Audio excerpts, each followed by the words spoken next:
the most inhuman tortures ever recorded. They say that pain is one of the few things that unites all people across every age of history, every culture, and every continent.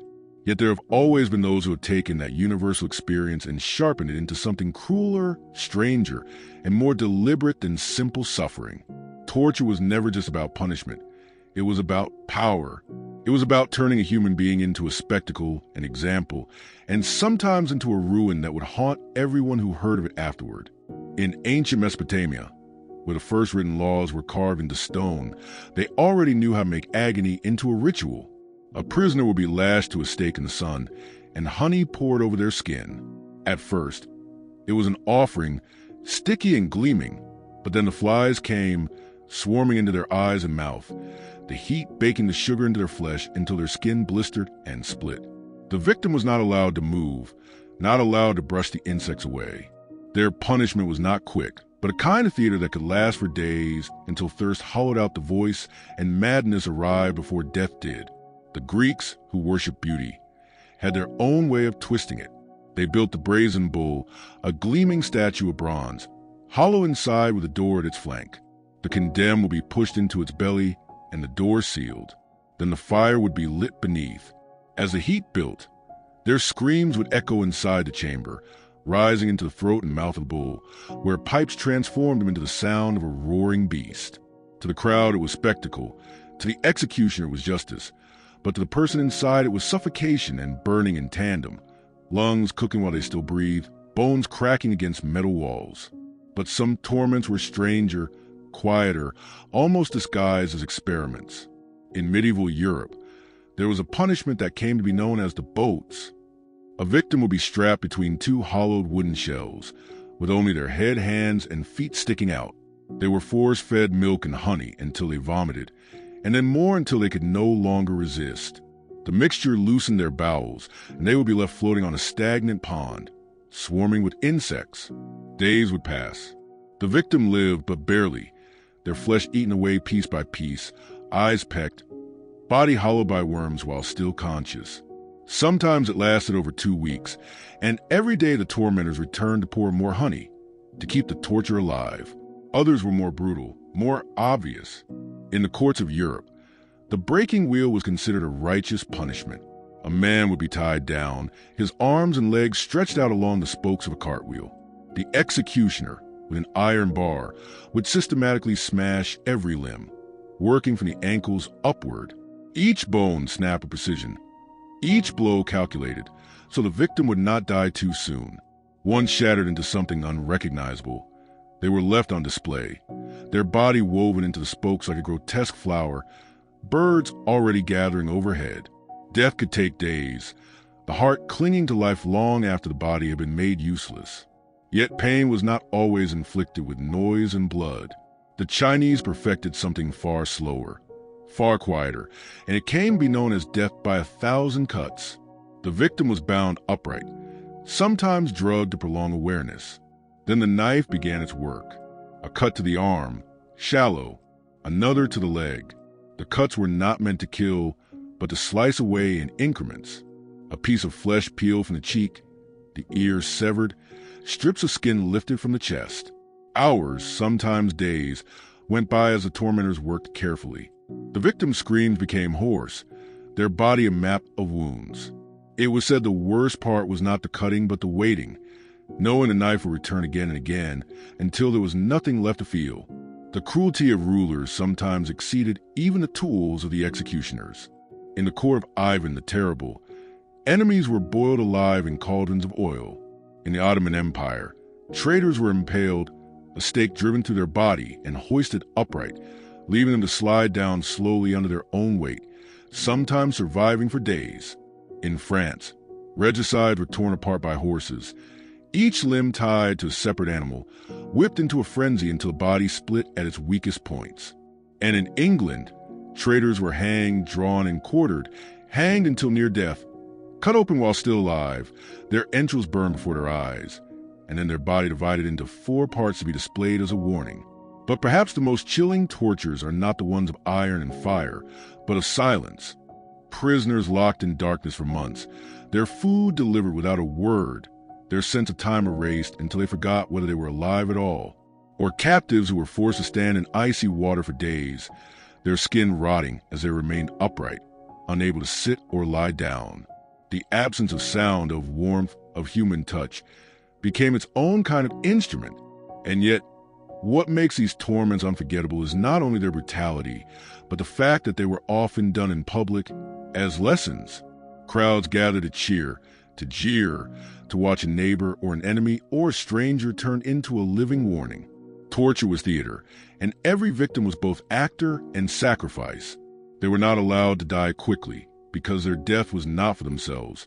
It was for everyone watching, for everyone who might dare to disobey. History remembers kings and queens, battles and laws, but woven through all of it are these moments when human imagination bent itself toward cruelty. The most inhuman tortures were not accidents of rage, not crimes of passion, but deliberate designs, machines, rituals, and methods crafted for the sole purpose of turning pain into power. And even now, centuries later, when the tools have rusted and the scaffold have collapsed, the memory of those tortures lingers. Because once a person has been broken in such a way, their screams do not vanish. They stay, echoing across time, a reminder that the worst punishments ever conceived were never about death itself, but about keeping the victim alive long enough to taste every second of it. Even when the implements of torment fell silent, when the flames of the pyre cooled or the last scream dissolved into the air, the weight of those tortures never vanished. They became stories, whispered across taverns, carried by traveling merchants, scratched into margins of chronicles by monks who pretended piety while recording human cruelty. Some were told as warnings, some as entertainment. But each retelling stretched the suffering further, dragging it into new centuries. Pain was not only experienced by the body, it became immortal when remembered. In Rome, cruelty was a spectacle masked as justice. Gladiators bled for crowd, but true enemies of the state faced something darker. Executioners devised punishments to outlast memory. The condemned might be sewn into the skin of a freshly slaughtered animal, stitched tight, left to rot inside the carcass as flies nested in both flesh and man. Another fate awaited traitors who were lashed to corpses, bound chest to chest, face to face, the living tied the dead until rotted one infected the other. The Romans understood that to destroy a man, you did not need to end him quickly. You let the slow crawl decay do the work. In the East, there was another kind of cruelty that blended patience with ingenuity. It was said that some emperors punished betrayal by planting bamboo shoots beneath the victim, fastening them tightly so they could not move. Bamboo grows quickly, and within days, sharpened stalks pierce flesh, pushing upward through the body until they emerge on the other side. It was not steel, not fire, but nature itself, twisted into an executioner's hand. And the victim, pinned alive, became nourishment for the very stalks that killed them. The medieval ages, however, became the golden theater of torture. The Inquisition, cloaked in the language of faith, turned cruelty into ritual purification. Those accused of heresy were stretched on the rack, their joints tearing loose as they were pulled inch by inch. The device did not kill immediately. It unmade the body slowly until ligaments snapped like twine and bones cracked under the strain. Victims begged to confess crimes they had never committed, but confession did not always save them. It merely gave the torturers reason to continue. For their word were treated as proof, their screams as testimony. Some devices were meant not only to break bodies, but to humiliate. The pear of anguish was a grotesque metal fruit, inserted into the mouth or other orifices, its petals cranked open until they ripped muscle and flesh. Iron maidens with their spiked interiors were less about swift death than about terror, forcing the victim into the embrace of cold steel, each movement pressing sharpened points deeper into skin without piercing anything vital. To be placed inside was to drown in one's own fear, the anticipation pain often worse than the injury itself. But cruelty was not always metallic or theatrical. Sometimes it was psychological, invisible, and worse because no one else could see it. In dungeons across Europe, prisoners were kept awake for days, dripped on with water until the rhythm shattered their sanity, forced to hear the cries of others without knowing if they were real or staged. They were fed scraps at random hours, so time dissolved, so day and night no longer meant anything. Sleep was stolen, the mind made fragile, until madness itself became the executioner. In distant lands, other imaginations created equally haunting punishments. In Persia, rebels were flayed alive, their skin peeled away in strips while still breathing, then nailed to city walls as warnings. In India, elephants were trained to trample slowly, keeping their weight on one limb at a time, crushing bones while the victim remained alive to watch their own body collapse. In Scandinavia, the ritual known as the blood eagle turned a man's ribs into wings. Each bone split and pulled outward while the lungs were arranged outside the chest like grotesque feathers. Legends say some victims were still alive, breathing through lungs no longer inside their body.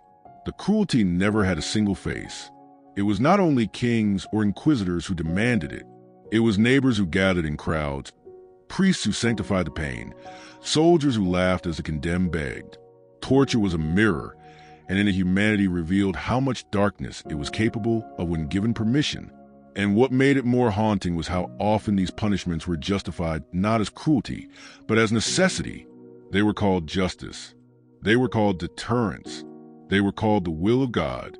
Pain was dressed in the robes of righteousness, so those who inflicted it could look at themselves and see not monsters, but protectors of order. The truth was more chilling. The most inhuman tortures were not born from madness, but from reason. They were crafted with purpose, designed by men who sat in workshops and planned exactly how long a body could survive, how far skin could stretch, how to keep the condemned alive just enough to make every second count. Even now, the echoes remain. A museum displays a rusted rack. It's splintered but still stained. A dungeon wall carries grooves where shackles once hung. Old manuscripts describe punishments in careful detail, as if the writers themselves fear being accused of sympathy. And when we read them, when we imagine what those people endured, the past stirs awake. The screams return not as sound, but as shadows that creep through imagination. Because torture was never meant to stay in its own time. It was meant to outlive, to terrify across generations. And in that it succeeded. The most inhuman tortures ever recorded are not just history. They are a reminder, a lingering voice whispering that cruelty is not gone, only waiting for the moment when someone decides to bring it back. There were places where the tortures outlived the people who performed them, places where the walls themselves seemed to remember what had been done inside. If you step into certain dungeons in Europe, the air is colder than it should be. You can see the scratches along the stone, where fingernails dragged in desperation. The grooves are shallow, frantic, repeated until they tore nails from flesh. They are not decoration, not the work of masons, but the silent records of people who knew they would never leave alive. One such chamber beneath Prague Castle was said to echo differently. If you clapped your hands, the sound returned bent, thin, as if swallowed before it could come back whole. Guides whisper that it is because so many screams were pressed into the walls, layer after layer, until sound itself no longer moves right there. Prisoners were lowered into pits where water rose slowly, inch by inch, forcing them to tread until exhaustion overtook them. Some drowned after hours of struggle. Others gave up and let the dark water take them. Those who survived the night found rats gnawing at their skin while they slept, because the animals had grown used to feeding on what floated there. In Germany, the executioner's trade was not only accepted but inherited. Families kept the knowledge of instruments like heirlooms, passing down the measurements of racks, the angles of blades, the timings of screws that crushed skulls without killing too soon. They recorded everything. How long it took for a man's foot to collapse under the Spanish boot, how many turns of the vise before the jaw broke. These notes were as precise as any doctor's, except the patient was not meant to be cured. He was meant to be displayed. Sometimes, the condemned were forced to beg their tormentors to tighten the screws further, to admit guilt simply to make the process stop, even though everyone knew it would not stop. One traveler's diary from the 1600s described an execution in Paris that drew thousands into the square. The victim was accused of regicide, a crime so unforgivable that no single punishment could suffice. He was first burned with sulfur, his skin blistering in front of the crowd. Then molten lead was poured into his wounds, sealing them in a way that only deepened the agony. Finally, horses were brought forward, their hooves striking the cobblestones, their nostrils steaming. Each limb of the condemned was tied to a different animal. The crowd held its breath. At first the animal strained and the body resisted, joints groaning but refusing to tear. The executioner ordered more whips, more shouts, until the sound of tearing was heard, and the man was ripped apart before thousands of cheering mouths. The diary noted that some fainted not from pity, but from the thrill of seeing it with their own eyes. Other punishments were quieter, but no less horrifying. The oubliette, a pit designed not to kill but to erase. Prisoners were lowered into it. The hatch above sealed, leaving them in complete darkness. There was no room to lie down, barely enough to crouch. They were given nothing, not food, not water. Some died of thirst within days. Others went mad before death. When guards opened the hatch months later, they found nothing but bones tangled in rags. The oubliette was not called the place of forgetting for nothing. It erased people as if they had never lived at all. In Asia, torment took other shapes. In imperial China, those condemned to lingqi, death by 1,000 cuts, were not only mutilated but drugged with opium, so they would not faint too quickly. Their mind stayed aware, while their body was stripped piece by piece. The crowd often bought pieces of flesh as souvenirs, believing it carried some power. The victim's family was shamed, their property seized, their name erased from records. Torture here was not only physical, but a curse that reached beyond death, staining generations. And in Japan, enemies of the shogunate were sometimes punished by boiling, not always in water but in oil. The condemned were lowered slowly, inch by inch, to prolong the agony. Their screams carried over villages, and some parents warned children that if they disobeyed, they would hear that boiling one day themselves. Fear of torture became an instrument sharper than any blade. Yet perhaps the cruelest tortures were not those invented by rulers, but those used in war, where soldiers turned suffering into sport.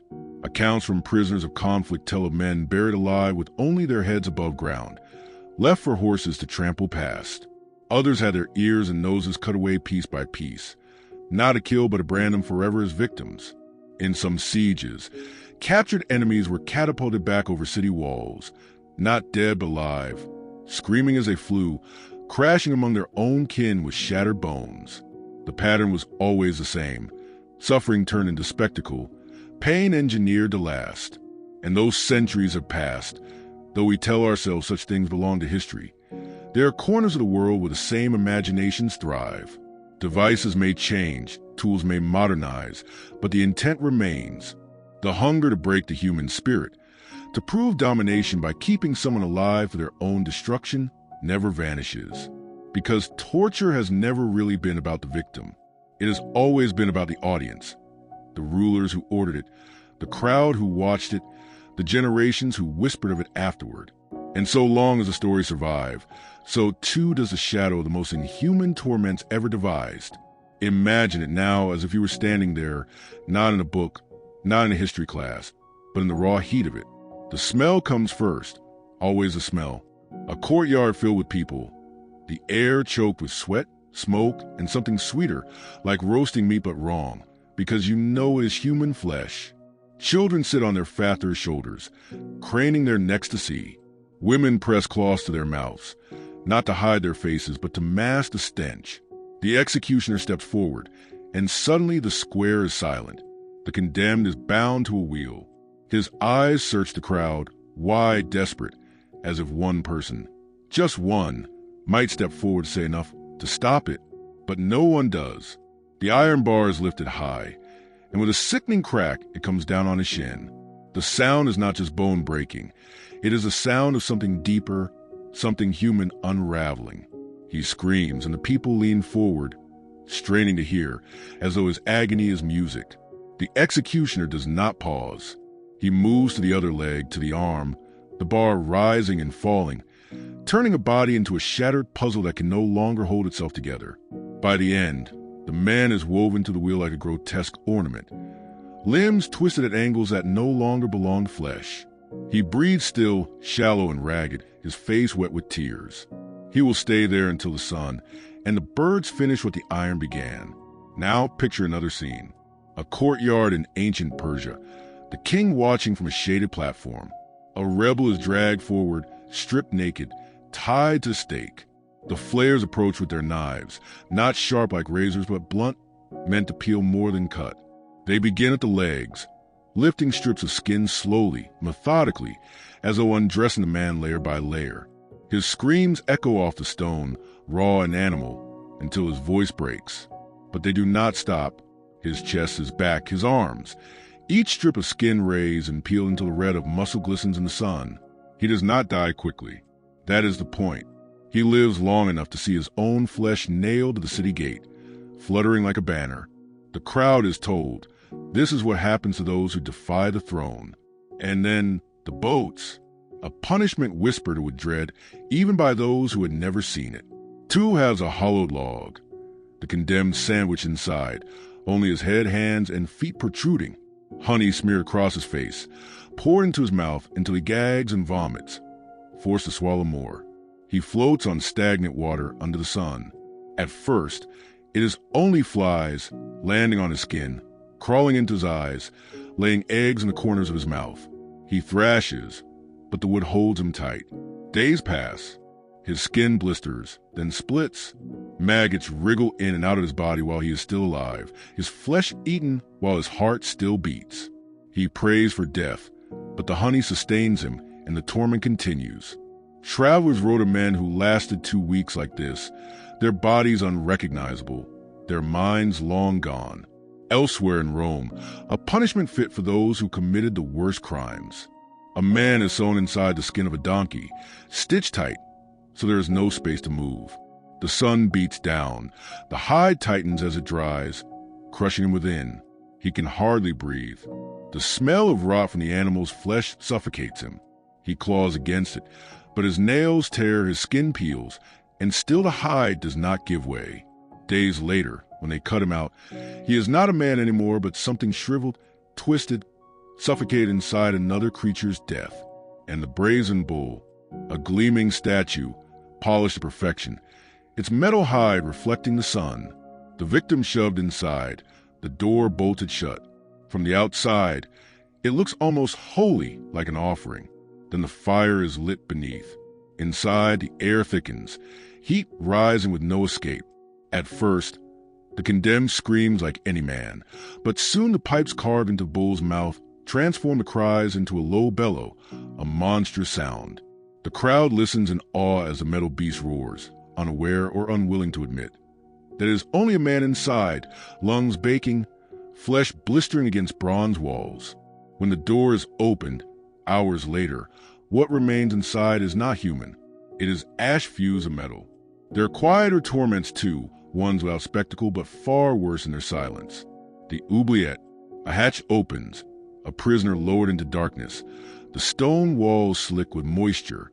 There is no room to sit, no room to lie down, only to stand until the legs give out and collapse into filth at the bottom. Days pass. The darkness does not change. They begin to hear things that are not there, whispers. The echoes of their own heartbeat turn into voices. Time stretches until they do not know if they are alive. When the hatch opens months later, there is only a skeleton, the skull tilted as if still waiting for light. Every culture, every century, left its mark in the long ledger of cruelty, some with knives, some with fire, some with silence. And through all of them runs the same thread. Suffering is never just personal. It is made into performance, into proof, into a language of control. Those who inflicted it did not see themselves as monsters. They saw themselves as guardians of order, wielding pain like scripture. And yet, centuries later, when the tools are rusted and the executioner's dust, their victims are not silent. Their screams seep through history, into books, into stories, into imagination. They do not vanish, because suffering that deliberate cannot vanish. It waits. And so the long procession of torment winds to its close, though it never truly ends. The implements of iron and fire are gone now, locked behind glass in museums, or left to rot in the damp basements of forgotten castles. The executioners are nothing but names on blue paper. The crowds who cheered are buried deep beneath the soil they once stained. But the memory of what was done remains, too sharp, too detailed, too grotesque to fade. We call them the most inhuman tortures ever recorded. But they were born of human hands, human thought, human ingenuity. That is what makes them so disturbing. Not that monsters invented them, but that ordinary men did. Craftsmen forged the iron. Clerks wrote down the rules. Judges passed the sentences. Priests blessed the punishments. And neighbors gathered to watch. Those who suffered are gone, yet their screams never truly left. They echo in stone chambers, in the dark hollows of history, in the uneasy silence that comes when you think too long about how far cruelty can go. And if you listen closely, if you allow yourself to imagine it fully, you can almost hear them still. The breaking wheel turning, the hiss of flesh against bronze, the quiet sobs of those buried in darkness, waiting for a mercy that never came. The pages close. The stories end. But the shadow lingers, whispering the same terrible truth, that the line between justice and cruelty, between order and horror, has always been thinner than we care to believe. And if it was crossed once by so many hands, it can be crossed again.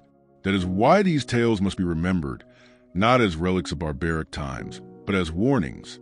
Because the most inhuman tortures are not gone. They wait in imagination, in silence, in the hearts of those who one day might raise the iron bar again. And if history has taught us anything, it is this: pain does not die. It only waits for someone willing to call it back.